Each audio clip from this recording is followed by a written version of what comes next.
صبح کا یہ منظر کسی عرب ملک کا گمان دلاتا ہے جہاں لوگوں کی بیٹھک لگی ہوئی ہے اور سب روایتی عربی ناشتے سے لطف اندوز ہو رہے ہیں۔ تاہم یہ کوئی عرب ملک نہیں بلکہ بھارت کا جنوبی شہر حیدرآباد ہے جو عرب برادری کی ایک بڑی آبادی کا بھی مسکن ہے۔ یہ جو بارکس جو ہمارا جو بستی ہے، جو ہمارا ایریا ہے، ہم تمام کا رہن سہن مختلف بستیوں سے الگ ہے۔ جو عرب کا طریقہ ہے آج بھی ہمارے اندر وہ برقرار ہے، کیوں ہم ہمارے بڑوں کو دیکھتے ہوئے آ رہے ہیں اس طریقے سے رہنا۔ یہاں مقیم عربوں کی اکثریت کا تعلق یمن سے ہے۔ 17ویں صدی میں یہ عرب خاندان ہجرت کر کے اس علاقے میں آ بسے تھے۔ آج حیدرآباد دکن میں تقریباً 3 لاکھ عرب رہائش پذیر ہیں۔ یہ عرب خاندان صدیوں سے بارکس کے علاقے میں آباد ہے۔ یہ برادری ایک منظم اور مربوط تارکین وطن پر مبنی جماعت ہے۔ ایک تو امانت دار، دوسرے شجیع اور بہادر جو قبائل حضرموت سے ہے، جن کی تاریخ ہے۔ میر عثمان علی خان یہ لاسٹ نظام تھے، ان کو مدعو کر کے اپنی فوج میں شامل کیے تھے تاکہ ریاست کا نظام مضبوط رہ سکے، ریاست مضبوط رہ سکے، اس لیے بلائے تھے۔ حیدرآباد میں یہ عرب چاوش کے نام سے بھی جانے جاتے ہیں۔ بڑی عمر کے افراد میں عربی زبان اب بھی عام ہے، گرچہ نوجوان نسل میں اس کا استعمال کم ہوتا جا رہا ہے۔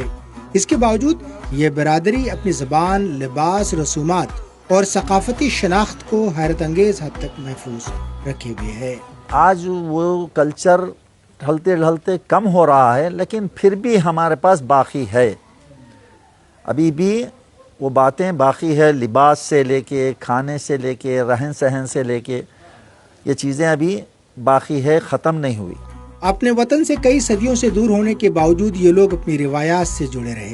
شادی بیاہ کے رسومات، لنگی اور عمامہ پہننے کا رواج اور قدیم قبائلی طور طریقے آج بھی ان کی شناخت کا اہم حصہ ہیں۔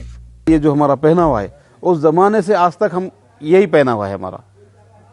ایسا نہیں کہ پینٹ پتلون نہیں پہنتے، جینس وغیرہ سب پہنتے، لیکن ہم یہ ہمارا جو لباس ہے جو یمن سے جو چلتا ہوا آ رہا ہے، جو ہم ہمارے بڑوں کو دیکھیں، ہم اس کو ابھی بھی زندہ رکھیں، کیونکہ ہمارا کلچر یہی ہے، کیونکہ اس کو ہماری شناخت کو ہم بھول نہیں سکتے۔ نئی نسل میں جدید تعلیمی نظام نے بہت سی تبدیلیاں ضرور پیدا کی ہیں، مگر کشتی اور فٹ بال آج بھی ان کے پسندیدہ مشاغل ہیں۔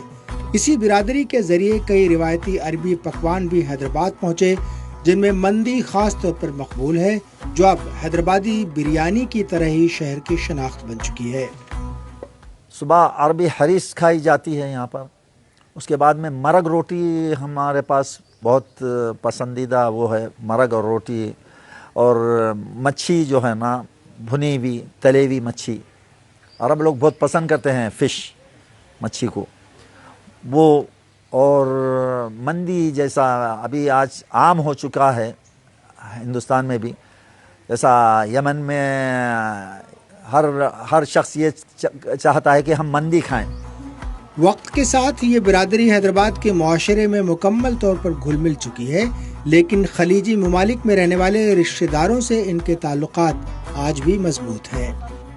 حالانکہ بھارت کے کئی حصوں میں عرب برادری موجود ہے، مگر حیدرآباد میں ان کی تاریخ، ورثہ اور تہذیبی چھاپ بہت گہری ہے۔